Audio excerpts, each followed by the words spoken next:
Welcome, Derek, again from sunny Florida. How many more days you down there? I'm home tomorrow, late night tomorrow. Well, late night tomorrow. Okay, that's great. That's great. We have a phenomenal guest on today, a legend, literally a living legend in the football coaching space, and he was a head coach for many years at Harvard. Um, he's won 10 Ivy League championships. He had 3 undefeated seasons. He got there in '94, and up until Coach Orridge taking over this upcoming season, he was the head coach at Harvard, longest tenured coach as well there at the time. The accomplishments are unbelievable. The number of winning seasons is unbelievable. The number of men he's touched and helped out over the years, obviously not just at the great institution of Harvard academically, but obviously on the football field as well. Without further ado, let's bring on Coach Murphy. Coach, what's going on? How are we doing, fellas? Coach, thanks for taking the time, man. Really appreciate it. My pleasure. Coach, it's phenomenal to have you on. For the people outside of the coaching space who may not know about obviously your story career, give us the whole backdrop, how you even got to Harvard and that whole story, and then obviously cover your career as well. Well, first of all, it's a great country. I'm not sure I could spell Harvard in the 8th grade, fellas. I was the first and only one of my family to ever go to college. And if it wasn't for my high school football coach, John Montozzi, my high school basketball coach, Dick Arrieta, I probably would not have gone to college. I remember very vividly my junior year, after my junior year of football, my head coach, Coach Montozzi, and my basketball coach, Dick Arrieta, they cornered me in the hallway. When I described it to my wife, she said, "I think that was an intervention." And they said, "Hey, what are you doing, when you graduate from high school?" And I said, "I don't know. I'll probably join the Marines." And they kind of looked at each other and said, "No, that's not happening."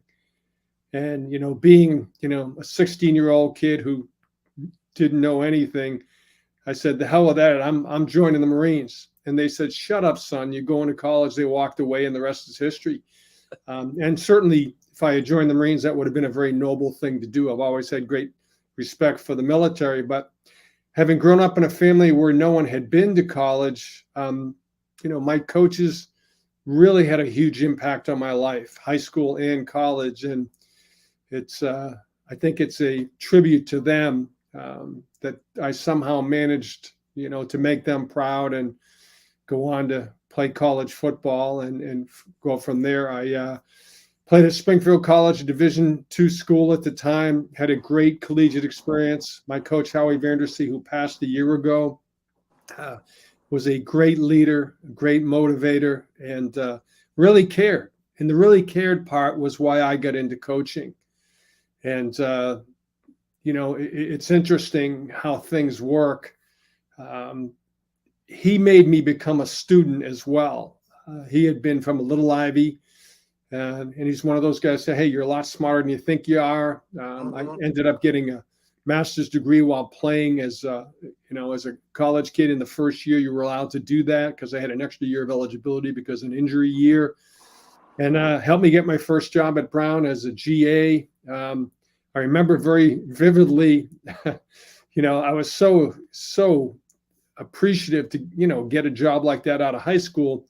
Not that it paid much. I made $600 for the year. I kid you not. And, this was, 1990. This wasn't 1890. I worked in a factory in the off season. I worked a graveyard shift in the off season from 10 p.m. to 6 a.m.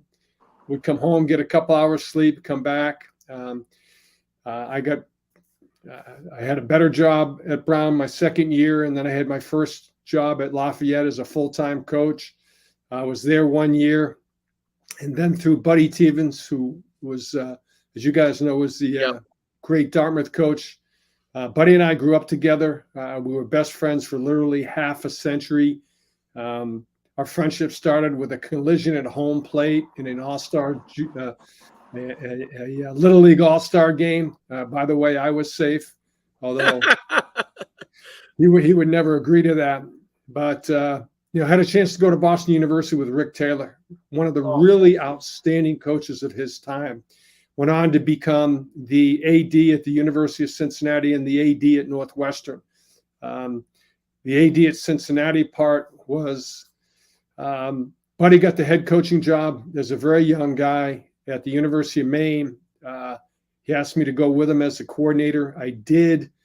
And all through that time in college coaching in my 20s, I kept taking courses because they were free. You're at schools, you could take courses for free. And I ended up miraculously getting into 2 top 10 graduate business schools. I did not apply to Harvard Business School. I thought that would have been ridiculous.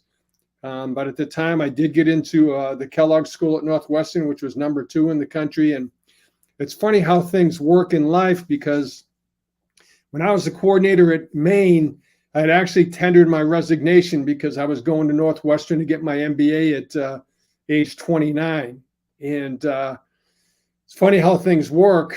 About 5 months after I had made that commitment in the early spring, 4 months after, Buddy gets a job at Dartmouth, and University of Maine up and offers me the head coaching job. And I was a bit conflicted because I'd worked, so many years, as assistant coach, getting, taking courses for free to get into a good B school. And I said, okay, I'll do this for a year. This is the conversation I was having with my then girlfriend, who became my wife Martha. And then I'll get this coaching thing out of my system, and I'll go to business school a year later. And the people at Northwestern were great. They said, well, you're not exactly a young, business school student, but okay, we'll hold this spot for you for a year, which I was eternally grateful for. Well, that was 37 years ago, and I still haven't got this college football thing out of my system. So went from, we were fortunate to have we did a really good job. We had at the University of Maine, we had our first ever make that Yankee Conference championship. You guys remember the name Yankee Conference championship? I do, yes. I know you do. Yeah, Jay was in it. And had a chance to go to Cincinnati, and I realized very quickly, being at UC, why I had gotten the job. Nobody wanted it. It was a train wreck in those days. When I got there, a couple things happened. One, they were very down in their numbers because they had a lot of kids just quit. 2, they had about 3 months after I got the job, they were hit by the NCAA, and we lost 18 future scholarships because of things that had happened with the previous staff. About a month after that, Nippert Stadium was condemned. We had no place to play. So we had to play for the first 2 years. We had to play in a baseball stadium, which was like a ghost town. And it was tough. We were arguably the worst team in America. When the first year, we were ranked, I think, 122 in the country out of 123 major college teams. But we hung in there. I had a great AD in Rick Taylor, who had been my boss when I was the offensive line coach at Boston University. They stuck with us, and by the year 5, we had vastly improved, and we ended up actually number 25th in the nation my last year there. And you know how it goes, fellas. If you're fortunate to be in a program that has had that kind of rise and that kind of success, people have this idea of where you're going next. Yeah. Well, I guarantee you, starting with my AD, Rick Taylor, people were shocked when I took a 50% pay cut to go to Harvard. Yep. And people said, you're crazy. It's what are you doing? You could do this, you do that. And right. There were a couple of things. One, like I said, I was the first and only one in my family to go to college. I wanted our children, to understand the power of education. My mom was terminally ill by herself. And the people at Harvard, when I interviewed, I thought I'll take the interview, but this is not something I'm seriously interested in. But Right. Meeting Billy Clary, the legendary hockey coach, and then AD, meeting Bill Fitzsimmons, legendary guy in admissions, Jack Reardon, who basically ran the school. I said, if these are the type of folks that are running this place, count me in. And obviously, less was more, at least for our family. Financially, maybe, but we had an opportunity to build a program. We took a program over that was really struggling. I think by 1996, they had lost seven. They hadn't had a winning season in 7 years. And I think we went on from there to have, 20 straight, something like 20 straight non-losing seasons, and just been a great experience on many levels. Yeah, I mean the career that you had is amazing, and I remember getting recruited. And that was one reason why I was curious when we talked offline about when you came there, because the shift in the mentality of Harvard from when I was coming up in recruiting to what you did and what you really improved upon there, and taking your Division I experience and how you built that up, and you translated it right to Harvard, and had great success. I mean, success they probably beyond their wildest dreams when they hired you. 100%. No doubt. And so I remember my recruiting process, and almost every Ivy had offered me, but Harvard came in, and obviously it was such it was Harvard, so I was obviously very interested. And the Harvard recruiter at the time came in and said, we need to know if you want to go to Harvard right now. And this was, back in the day when you got offered in senior year still, but it was pretty early. And he said it to me, I think it might've been September, like first or second game, he had come in there, and it mentioned that to me and said that to me. And I said, Coach, I just started talking to all these schools. I have no idea. And obviously Harvard is an amazing place, but I was a young 17-year-old, I really didn't, I was just kind of learning the whole process. And he said, okay, thank you. He's like, and he left, and I never heard from Harvard again. And that was one of the reasons I was curious, because the way that you built it up, I knew that it could not have been your staff that was in there at the time. And it's so interesting to hear. And it's hard for me to remember way back then what the record was even of Harvard, but it makes a lot of sense. And when you go back in time and how the mindset and the shift of everything that you did at Harvard, just like you did at Cincinnati, changed everything there. And it's amazing what you did. I mean, not only did you obviously choose maybe arguably a much more sustainable lifestyle, obviously being able to be the head coach at Harvard, because you were there so long. But it's what you did accomplishment wise and all the players that you work with. And I've met some of your players over the years in different capacities in the football industry. The owner of Stack Sports was one of your running backs. So, I did business with him in the early years of our camps when we were running showcases and camps, and he was a brilliant guy. I mean, tough guy too. Tough guy, brilliant guy. And it's just a tribute to what you've done over those years. My first question really is, it had to be very difficult to get the blueprint at Cincinnati, right? To really kind of build that up. And did you, how did you as a young coach really establish that blueprint? And did you use some of those things from that blueprint at Harvard? Yeah, I don't think there's any question. Even at Cincinnati, it started with, you've got to recruit a village, assistant coaches, first and foremost. You got to recruit a great staff. We had a great staff, many of which who ended up in the NFL. I've had two of my former coaches become head coaches in the NFL. John Harbaugh still doing an amazing job, Yep. With that team.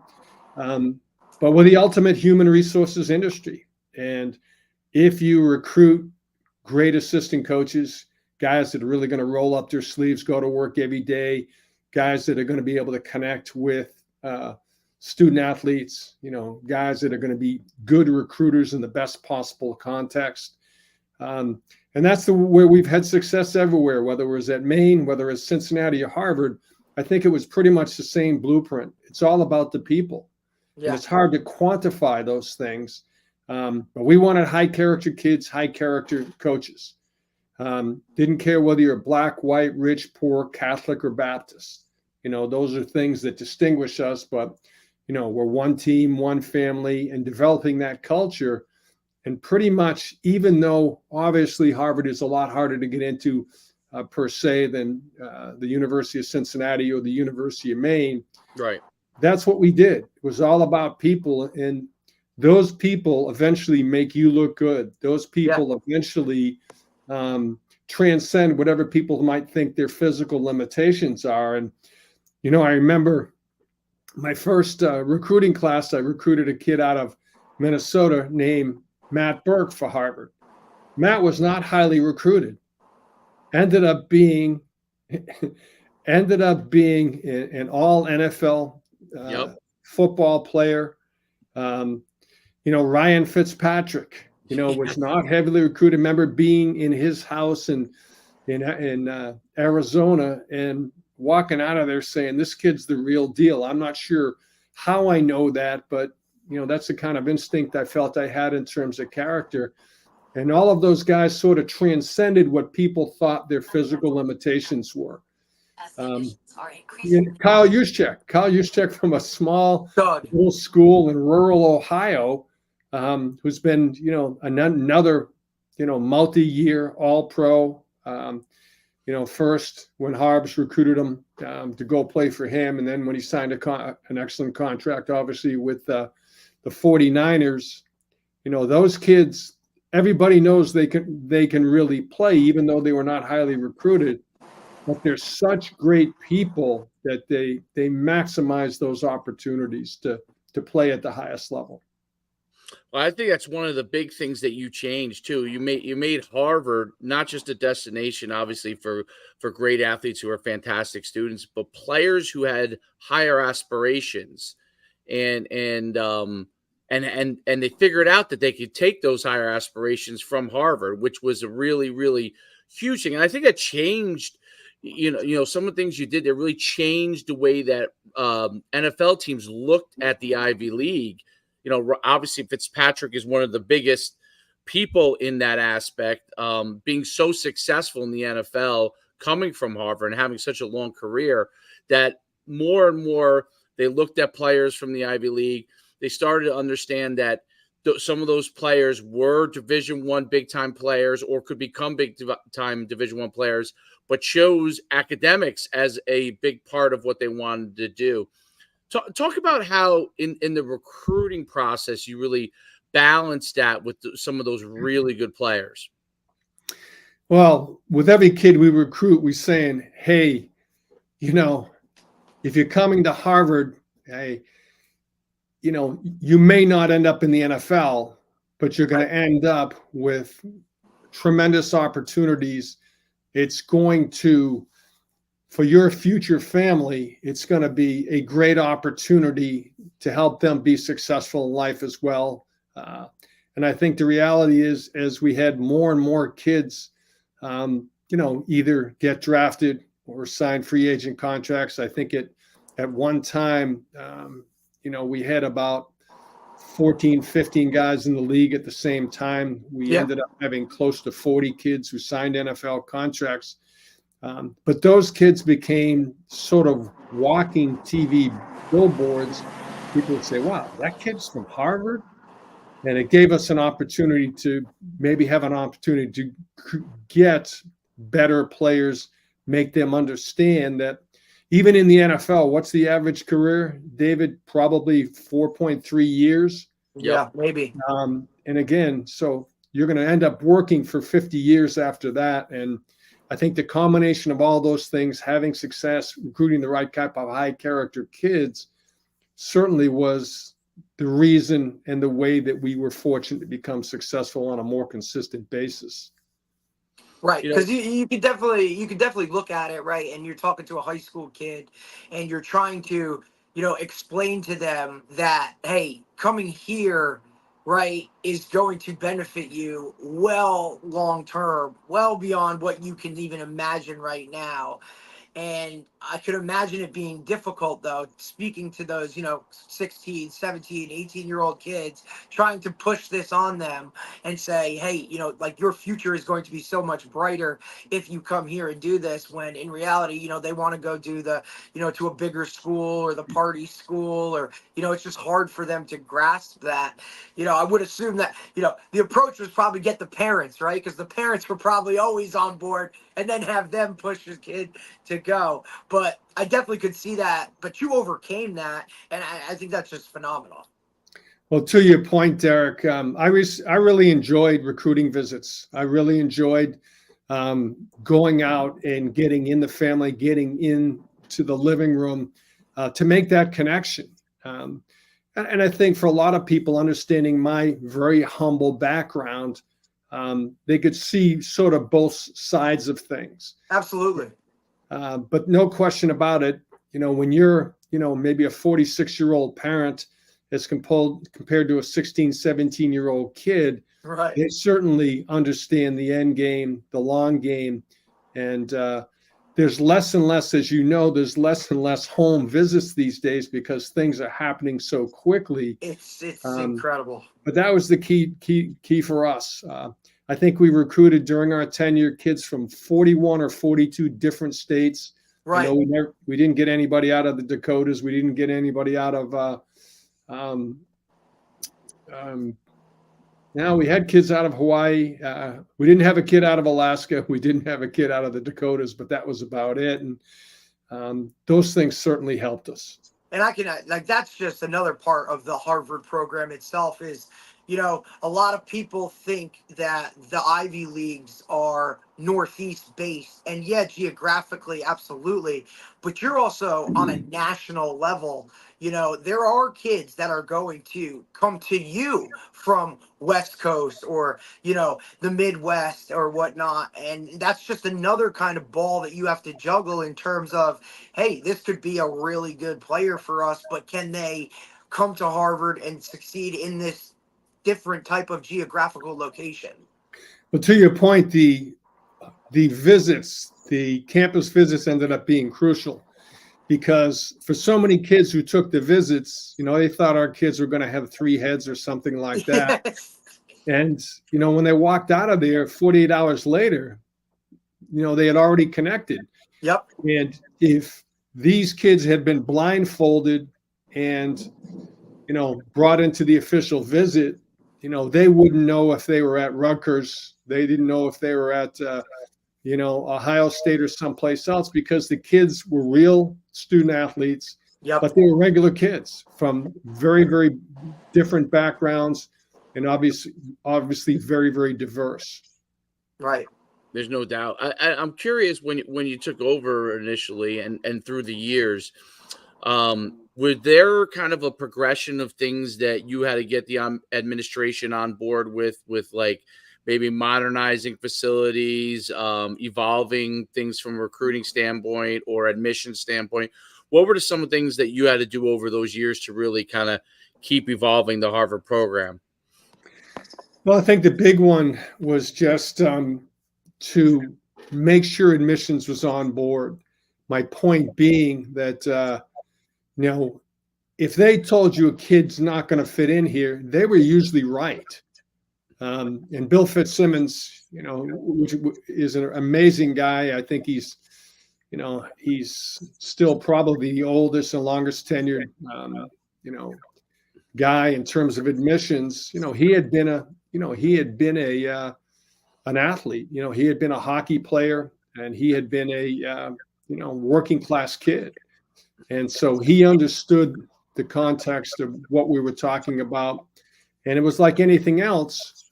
Okay, he took some chances early on some kids that they may not have taken previously.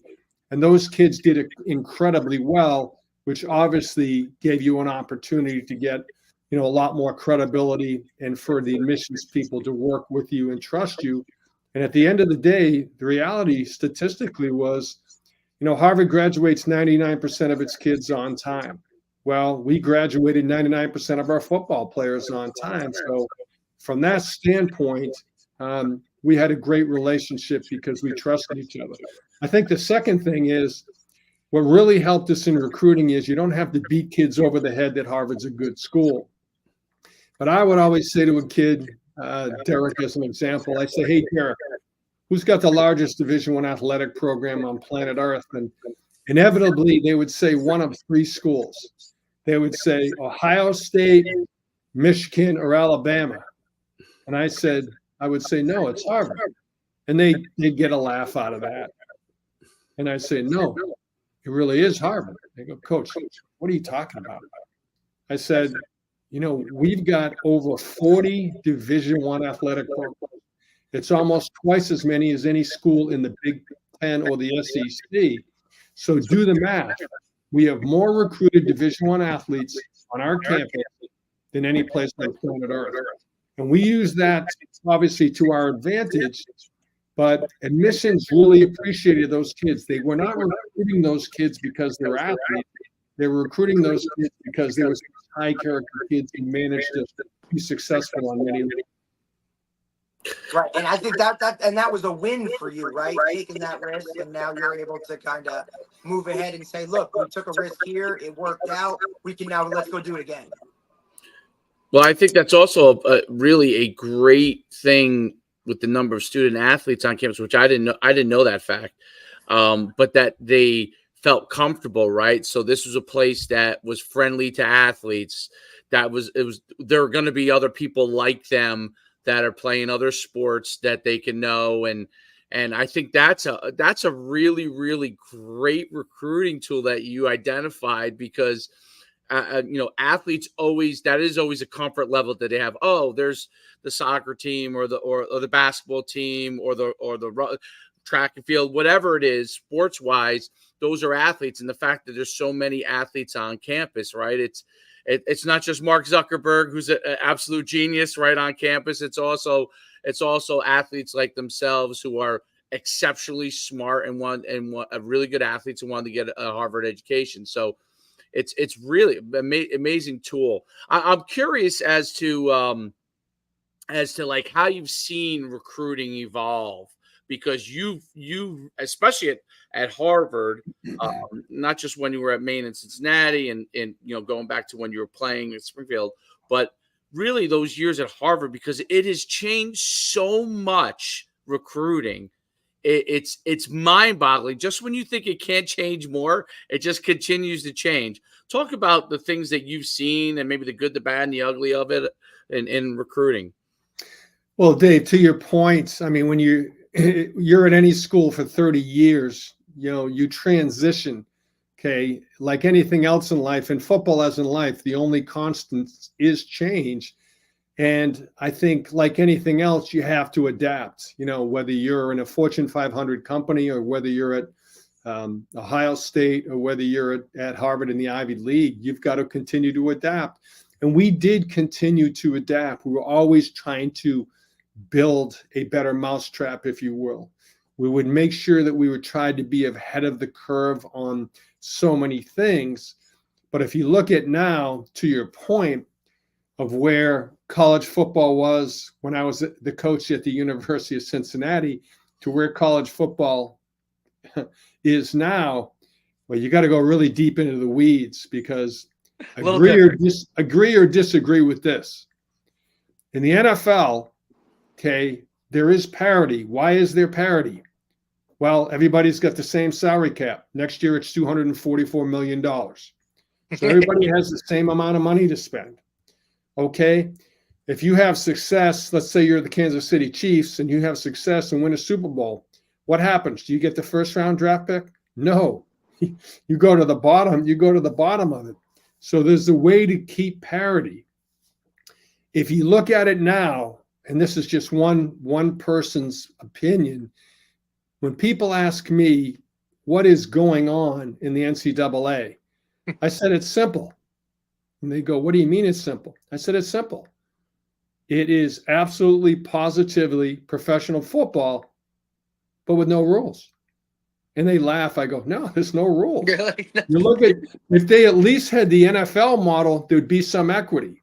Correct. And that's why you see so many of the halves, now they have to be in either the Big Ten or they have to be in the SEC. And what's going to happen to some of those leagues without those schools? Right.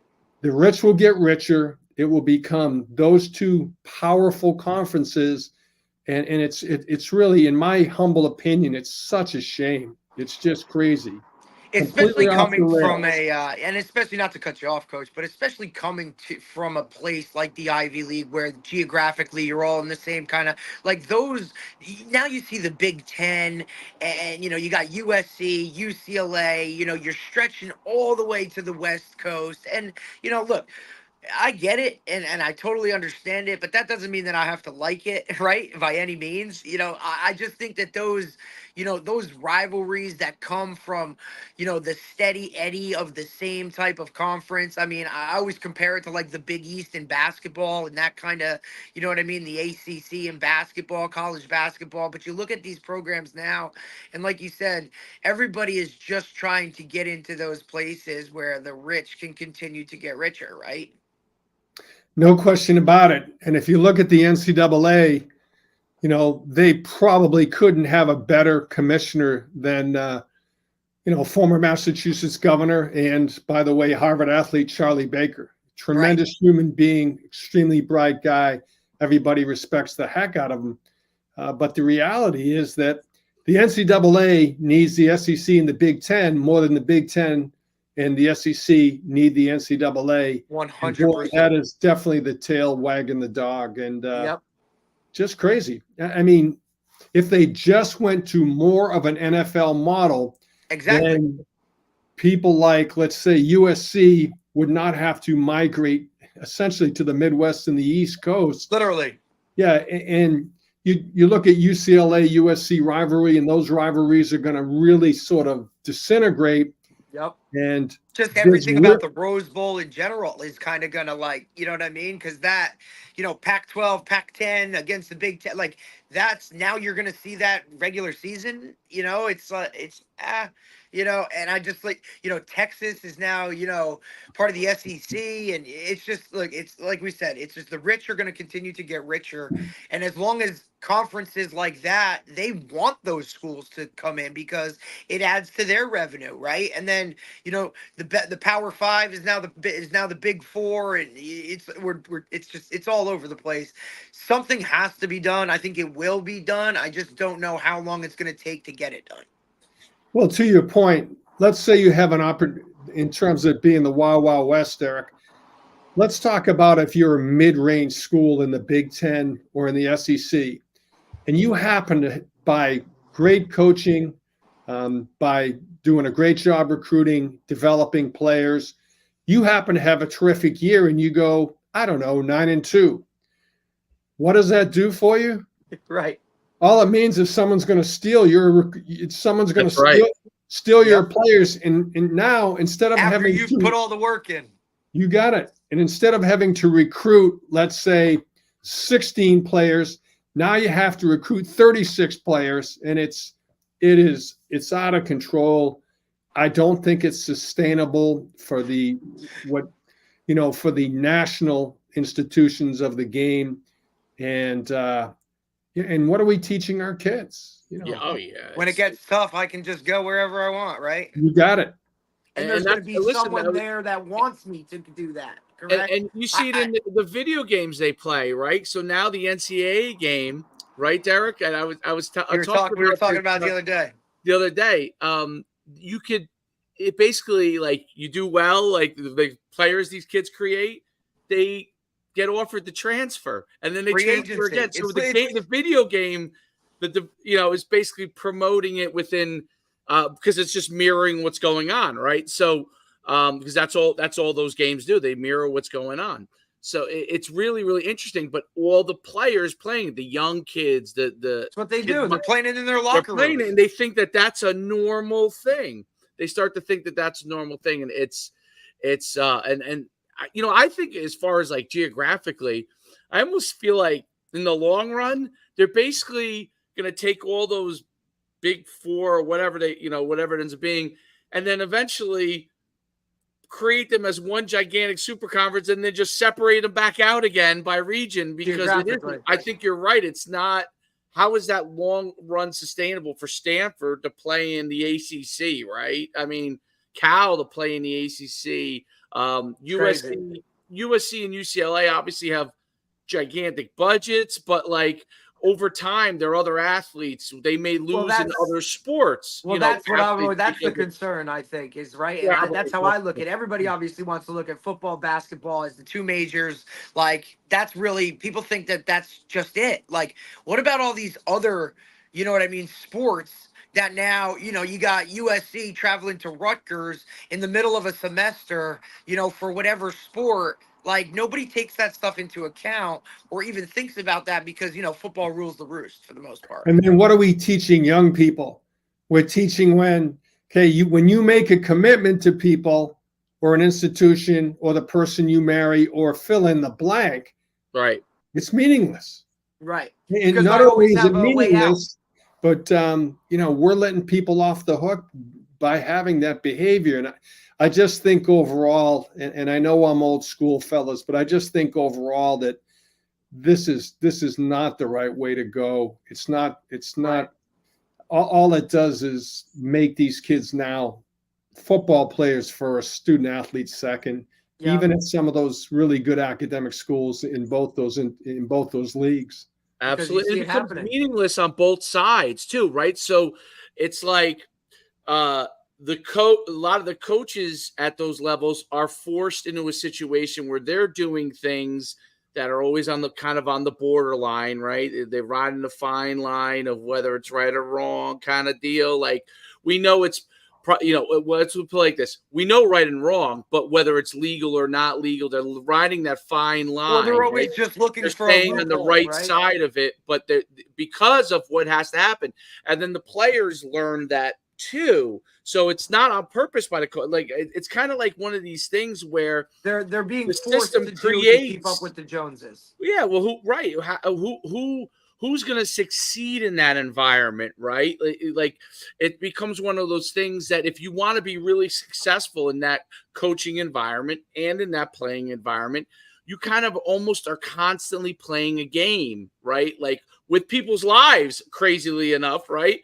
You're playing a game with you and your life, their life, everybody associated with the programs.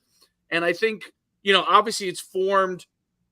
Me and Derek have talked about this, like almost like an NFL structure on both sides, where you have the coaching structure and then you have the player personnel structure, which it's the only way that it has a chance to be sustainable, to keeping those worlds they're always intertwined somewhat, but like having two kind of units in that standpoint, which obviously becomes a haves and have-nots too, right? Because if you're Ohio State, Alabama, Michigan, you know, the big, you can afford to create bigger staff and do that stuff, right? But can Georgia State afford it? Can right? Well, North Texas ever, you know what I mean? Like, right. Kent State, right? I mean, even a Vanderbilt, where, you know, you got your high academic standards, but like SEC, like, it's like, I look at it, I mean, it's just like South Carolina, like, you know, schools of those natures that are kind of right there in that middle area where, you know, one or two players staying another year could change the game, could change the entire outlook of the program. And now these guys are just, you know, hey, I'm going to go here. Hey, I can get a better NIL deal here. And it's like you said, Coach, what are we really teaching the youth of everything is that, hey, you're just going to run for money, or you're just going to, when things get hard, just go and do whatever. And I try and tell parents this, like, you know, all the time. You know, the decision used to be, hey, I'm going to make the next, you know, the decision based, you know, 4 years for the next 40 years. And now guys are thinking, oh, I'll go here for a year and then I'll go here. And then, like, that's already in their mind and planned out before they even get to college, which to me is just shows exactly what the world we're living in now. And that, to me, like, something has to change. Who would have thought that we would say now for college football at the highest level, if we could just become more like the NFL model? Right. Crazy. and that's crazy. And that's what has to happen for them to have any stability, which is crazy. And right, like Stability that's the bare and minimum. That's equity. just the start of it, right, right? and Like equity, just that's like right. like That's like right. I mean, because and obviously the timeline, right? You got a transfer portal opening up while guys are trying to compete in bowl games. I mean, how do you just Dave and I have talked It's about it a helped the lot, a Ivy bunch. League. So here's the It's thing that insane. I think it's really helped the Ivy League get better players over, as you keep going into it farther and farther, because that's not the model of the Ivy League. Um, you if you're going to the Ivy League, your objective is to get a degree from there, not to like transfer out. And the only players that ever transfer out are going to be, those grad transfer players.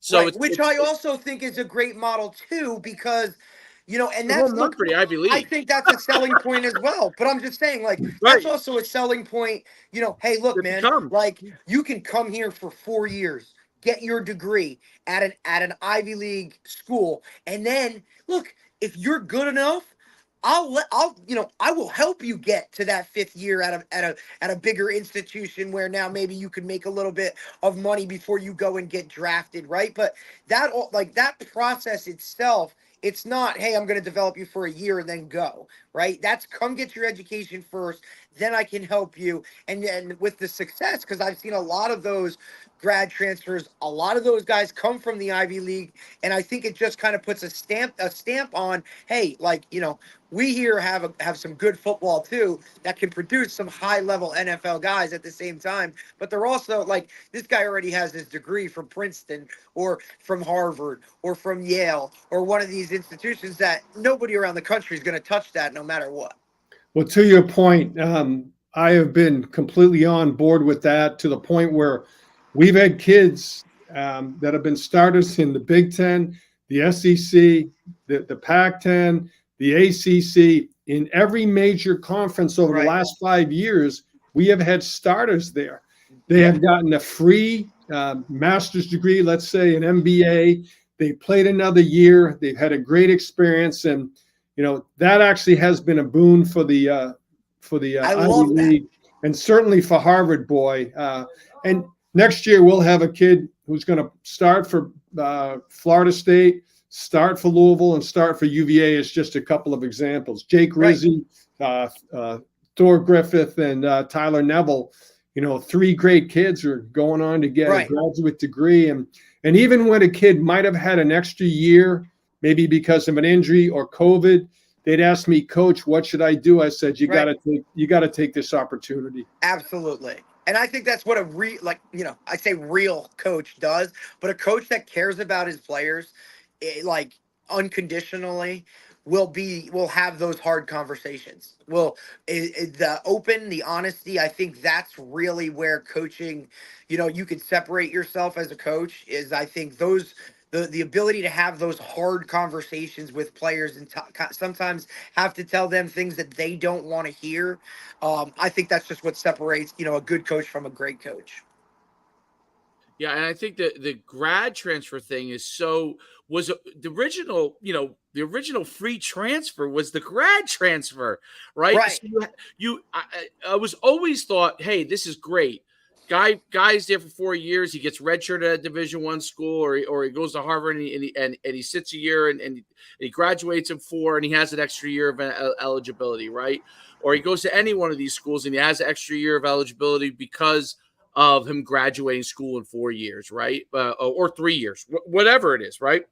I always thought that was phenomenal. That to me was transfer that has a huge advantage for the player for life, because now he is getting a grad degree. And you know what? If he is going to maybe a better quote unquote football school, he gets to enhance his skills. He gets to get a grad degree. And that's what that grad transfer, the beauty of it, right? And then the old transfer rule was basically you moved down a level if you wanted to play right away, or you had to sit out a year, which made you think about whether you wanted to leave. And I think just the fact that a player has to, and I'm not saying that's how it has to be, but a modern version of that would be better. But just having the players have the time to think about, okay, can I develop here? not just jump in the portal and leave and test the waters constantly, but just to have them think about it. And then, I always think about this all the time. Every freshman that goes to college, right? Almost every freshman, unless he's so mature, is homesick when he goes to college. Everybody. They may be down on the depth chart, right? Or they were a prize prospect, let's say at the highest level, and maybe they're 2 or 3 on the depth chart, right? A 4 or 5 star quote unquote kid is not starting right away, but he's 2 or 3. Well, nowadays those players immediately think, I got to get out of here. I don't like to hear that much. Yeah, I don't like the school that much. I don't know that many people. This guy lied to me. Right? And that thought process is so toxic to me, that thought process. Yeah, there's a word for that, David. They have, through no fault of their own, they're now mercenaries. Yep. You're a hired hand.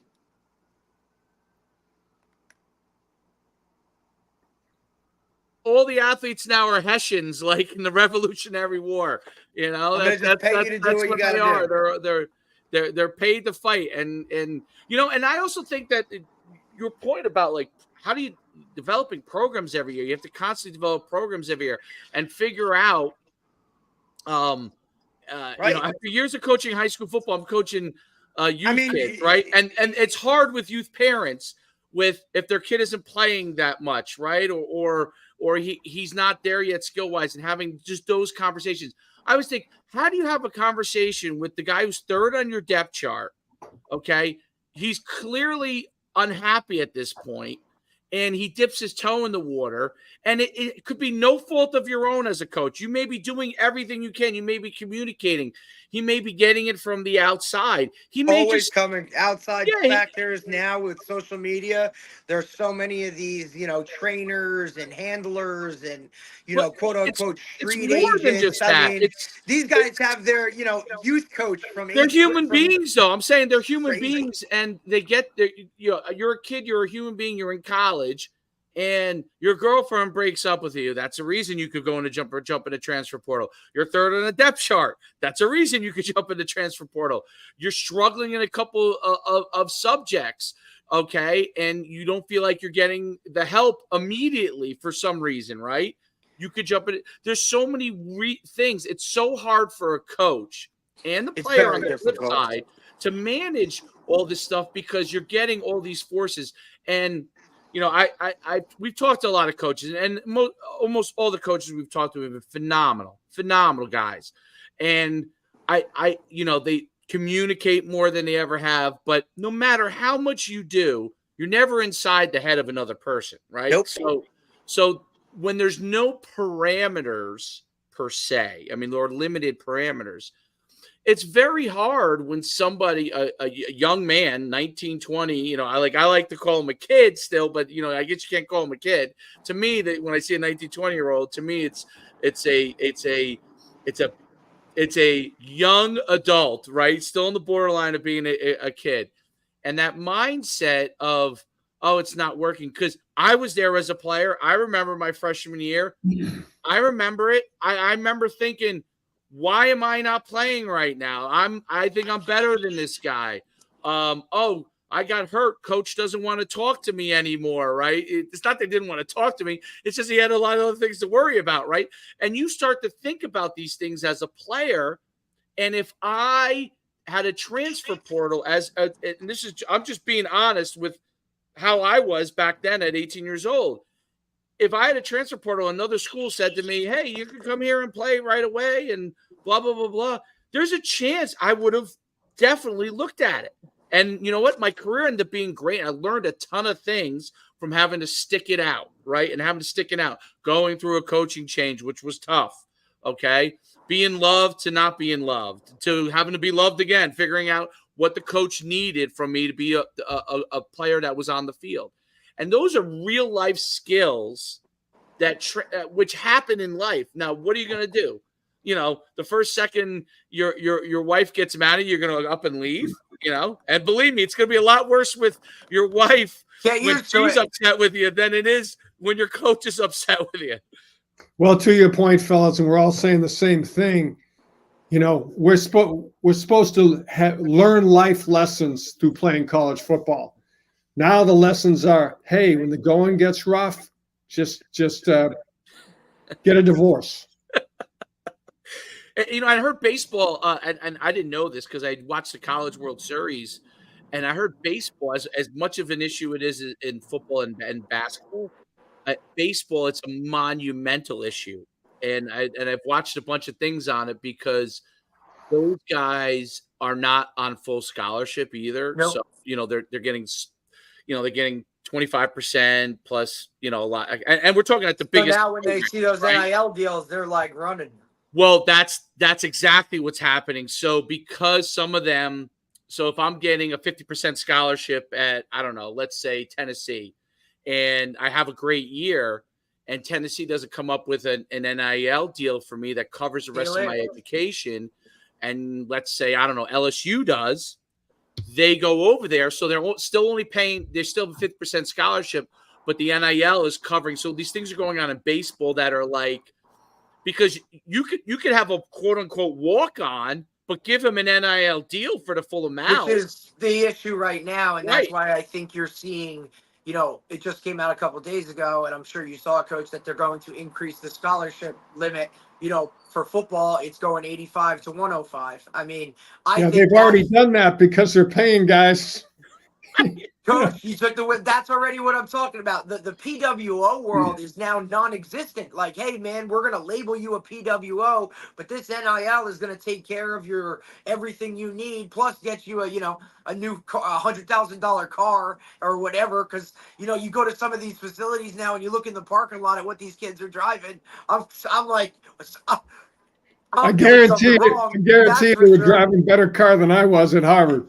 And look, I'm not faulting the kids or saying, talking negatively, because go get it, man. If you have the opportunity, I mean, that's your gig. But just keep the core values of you are a part of the small percentage that gets to play this game at this high level. You know what I mean? At least, I understand that you got to take care of you and whatnot, but also, this is the ultimate team game, and you're not doing anything as a quarterback without those 5 guys in front of you, and I'm sure as hell they don't have the NIL deal you do. You know what I mean? So I just hope that these guys are understanding that whole part of the process. Well, and the genie in the bottle thing is tough. That's the hardest thing about all of this is once the genie's been let out of the bottle, okay, and all these things I'm not going to say it's impossible to put it back in, but it's pretty close to impossible because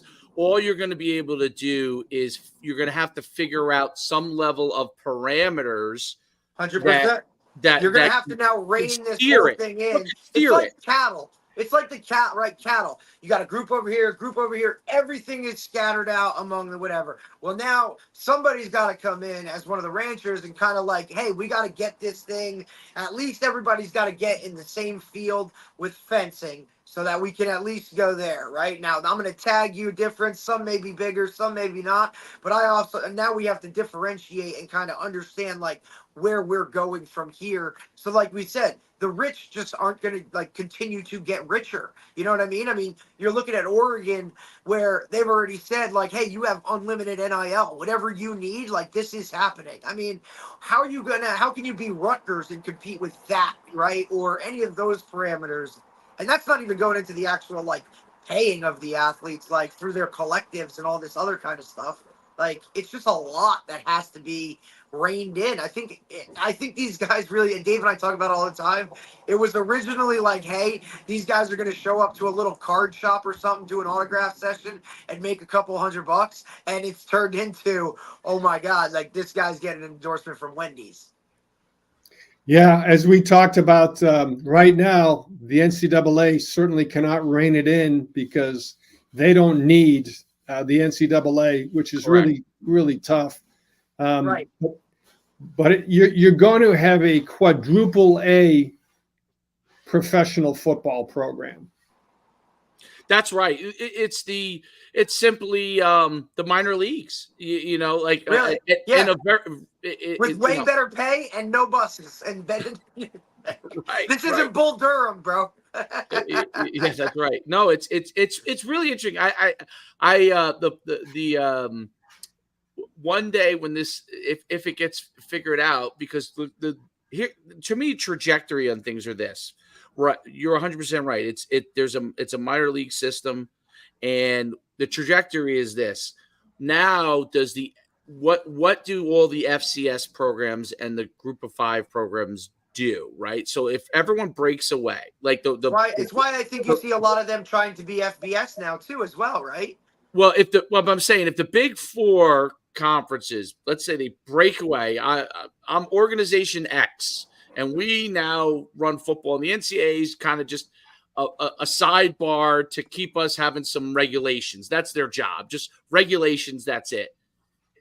That organization in itself, and this is the issue with it all, is basically it's a pro organization. It's a pro organization that has universities as their backdrop, as their stadium rights holders. I mean, let's, Right, the name on the stadium. How are you getting? I mean, listen, if I was getting, that's what I would try to think about, like myself at that age, right? Like, and I went FCS, so it wasn't, but myself at that age, and I was a pretty mature guy. I was recruited by the Ivy Leagues. I was a very good student. I would say I did most of the right things as a high school student. I would have had a really hard time, okay, if you put $1 million in my hand, keeping myself.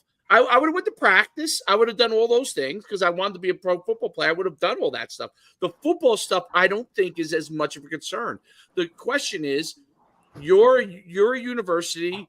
They're basically a leaseholder on your athletic facilities, and they don't really have an incentive to go to class other than getting the bare minimum, right? And the question is, right, they're not looking for an education. Like, they don't want to be able to learn something. Well, out of those 105 scholarship kids, even at the biggest schools, the best programs in the country, okay, at the best programs, maybe out of those 100, maybe 10 of those guys, so it's 10% of those guys, will have somewhat of a lengthy NFL career. I'm talking at Alabama, Ohio State, Michigan, the whole kit and caboodle.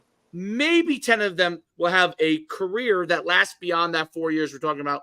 And I was an agent for 6 years, an NFL agent for 6 years, and I can tell you firsthand, if you don't get past that first contract, okay, unless you're a first rounder, if you don't get past that first contract, the amount of money you have is really just kind of a start for life. It's not going to get you through. So that's the big thing that happens. So now you have these guys who think they're going to go to the pros. The vast majority, even if they make the pros, they're not going to last that long. And then they stand out there, okay, that 90%, and say, I got shafted. And then how do they approach life then? Like, it's not. It's everybody's always out to get them. And everyone will say, well, listen, everyone will say, oh, well, they had the opportunity. Of course, they had the opportunity. But when you take a 19-year-old kid, and I mean, I forever will say this, you take a 19-year-old kid and you put them in that situation, you have to be so mature.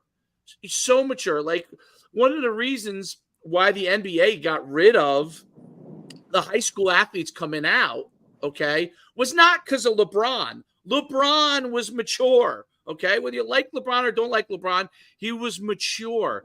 It was the 2 or 3, there's stories about these guys who would declare for the draft out of high school. Oh, God. Who had no chance of getting picked up. They really were college players, no chance of getting picked up, or thought that they were going to be stars and didn't become stars. That was really the reason why they went to the kind of the freshman year rule. And I don't even know if that's enough, but like, that's one of the reasons why basketball went to that. It wasn't because of LeBron. See, everyone goes and points to LeBron or Jermaine O'Neal or some of the guys who really succeeded. Kevin Garnett, and say, well, those guys were that 1% of the 1% that were mature. 1% of the 1%.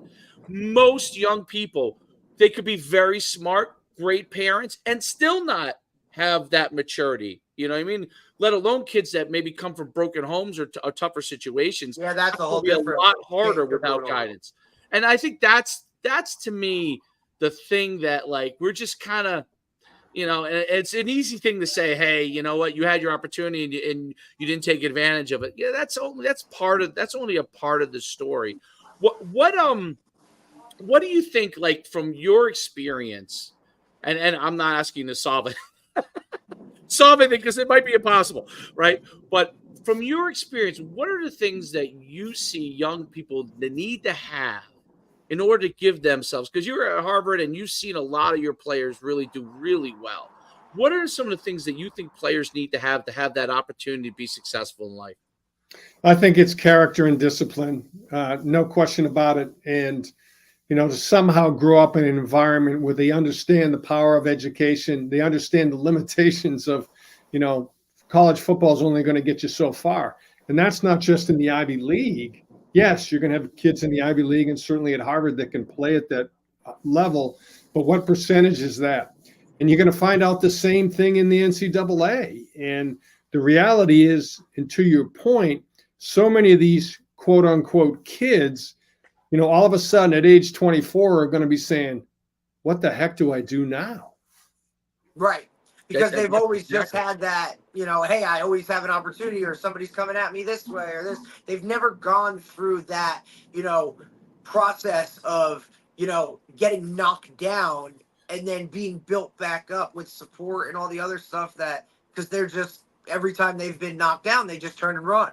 And, like you said, I think it comes back a little bit on the parents in too as well. Like, you got to instill a little bit of something where you can't always, separate it, right? Separate it. Don't constantly be all about this and sports and all this other kind of stuff. Like, the car ride home after a game shouldn't be about why you missed a tackle or it was a bad throw, or, it should be about like, hey, let's go get something to eat, or let's have a different, I just think carry that yourself the right way. Right. Like when I criticize my son, it's for carrying himself the wrong way. Like, with young kids, the thing I noticed biggest thing from going from high school to working with youth kids and having worked with the NFL guys and as an agent and to going with youth kids is that youth kids are learning how to conduct themselves, right?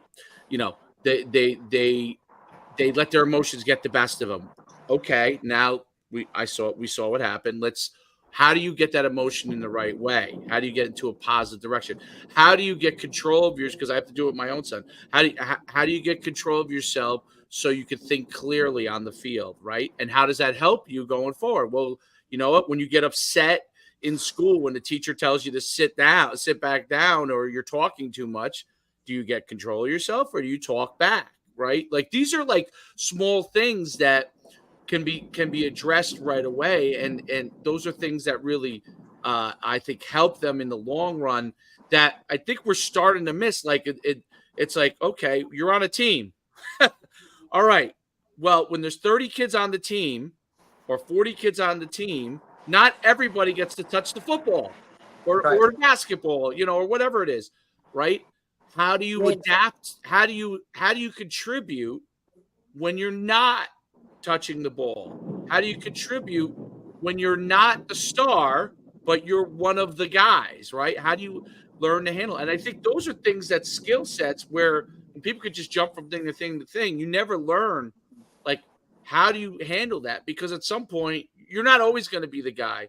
I'll give you one stat. I'm curious your thoughts on this. But, well, Dave, to your point, I think, and I agree, we always modeled football as an opportunity to really learn about life. Okay, great life lessons you learn in college football. There's going to be a lot less of those great life lessons with the new and current model. That's a great point. And then that's what we've always preached, right? And then you say to yourself as a coach, you're like, wait a minute, this is what I've always believed my whole life, and now that's changed. And so it's a weird place to be too. So not just a negative thing, but it's a strange place to be, because you've thought of football in a certain way always, and that's changed a little bit. Not that you conduct yourself the right way, but the outside environment. One of the things I thought when Derek was talking about, like, the money these guys can make, I saw a stat. They had a thing about, like, these influencers, and they did a study on the top, I think it was like the top 100 influencers in 2000. I want to say maybe it was 14 or 15, something like that. Who were those guys on like YouTube or TikTok, any of those things that were, the top people, the most influenced people making the most money. Out of those 100, only 5 of them were still around making Yeah. money. But it's So like the world that's we live so in. people were making short-term money, right? And it's But in the just like an long run, NIL they had to deal. do something else. Even those people. So that's kind of what you see with like the NIL is kind of like you're kind of like a influencer in a way. And if you don't take care of the other things, only 5 out of those 100, that's shocking to me. Yeah, Derek, I'm sorry. I cut you off. No, you're good. I just think it's very comparable to what these guys are like. And especially when we're talking, got like this all originated.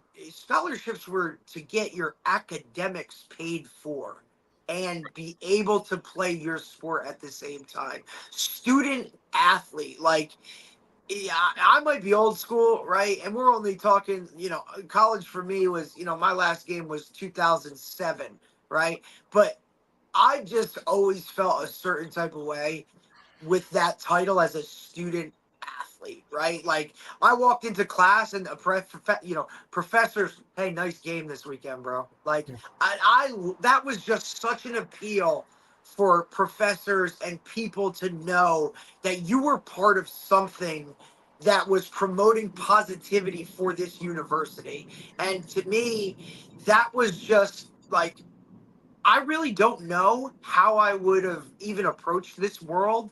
Look, I was a mediocre player, but I played FCS. I was at Sacred Heart. I had family stuff that made me transfer down to a Division III school in Montclair State, and I played for one of the greatest coaches in the history of the game. So that was, an entire process. And Coach G, Coach Gene Cola, always preached like, guys, every one of you has your own situations going on, and I'm going to coach each one of those situations. But at the end of the day, you're still a team. You're still a student athlete. Your education is always going to come first. And that was just a thing. Like being a student athlete, having that title was something that I don't know if these guys respect that as much. Well, to your point, Derek, I think you just made a strong case for at the highest level of college football now, student athlete is an oxymoron at best.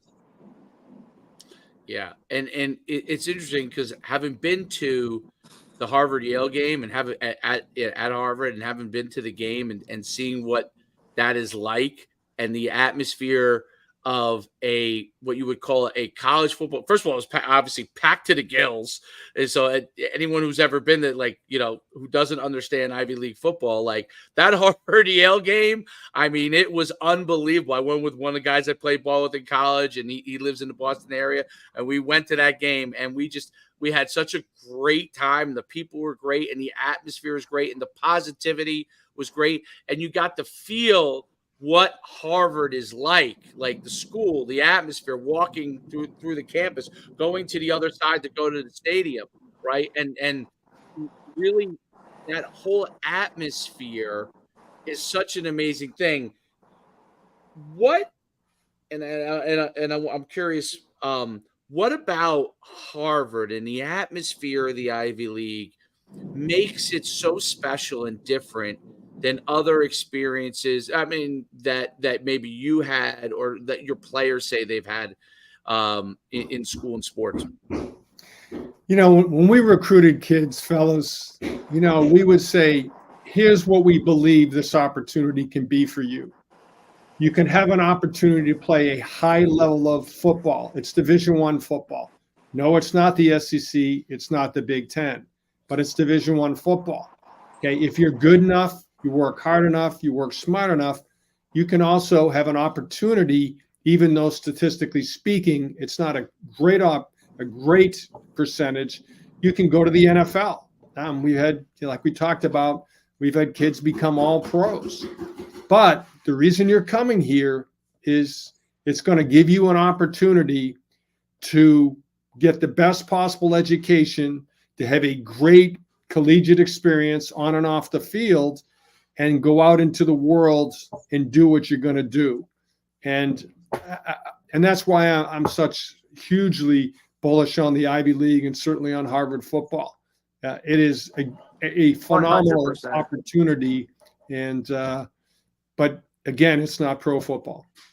No doubt, but it's it might be some of the most important football being played because the leadership that and Right. skills Those guys are running everything. those guys are running things down the line. Literally, so you're impacting. And like I said, like I've met players of yours that are CEOs of companies, and build companies like from you said, scratch. my neighbor's a Harvard alum. My neighbor's a Harvard alum. He's a fantastic guy, and so it's and he was a New England guy as well, and just loves Harvard, loves the place. Didn't play sports there, but loves the place. So great place. Yep, no doubt, Coach. I can't thank you enough for coming on and taking the time. We've taken an hour and 10 minutes of your time, so you can't get that time back, Coach. You can't get that time back. But we truly thank you for coming on. It's really an honor to talk to you. I've been from afar. I've admired your career. The things that you've done, not just from a championship standpoint, which you've won plenty of those, but from the kind of character that your program has had, what Harvard represents and what you represent. I can't thank you enough for coming on, Coach. Thank you, guys. Really appreciate you. My last words: go Crimson, crush Yale. It never leaves, Coach. It never leaves. I love it. Thank you so much. Really appreciate it. It's been an honor. Thank you. Thank you, Coach. Have a great day. Thank you, guys. Thanks, Coach. Phenomenal. Listen, and we had that discussion talking about conference realignments and those rivalries that, you're not like, that's not happening anymore. You know what I'm saying? Like those are they'll still be there. You'll still have your Michigan, Ohio States and whatnot. But some of those other little rivalries that were a big part of it, like that stuff's going to dissipate a little bit with the constant conference realignments. And the Ivy League has that. I mean, you're talking a retired head coach. Like, that's a lot. That's like when he comes with, like, it runs deep, man. It runs deep. That was really just a phenomenal conversation. Phenomenal guy. I mean, Good really. And of course, he can handle any topic we discuss. As you would expect from the Harvard coach. But yeah, legendary. I'm sure he had many calls to get out of Harvard and go somewhere else and take and just like Coach Trice from Princeton, like these guys are, nope, this is where I need to be. This is what I like. This is what I enjoy. Yeah, those dollar signs look excellent, but like most times, the higher the dollar sign, the more issues you got. So these guys are rarities in that facet, right? Absolutely. No doubt. I could talk to them all day. All right, we'll let you go. We'll let it go, and we'll hit it next. I think we're back on tomorrow. Tomorrow. Yep, tomorrow with right? Alabama State running back coach. So we'll keep running the gamut. All right. Have a great day.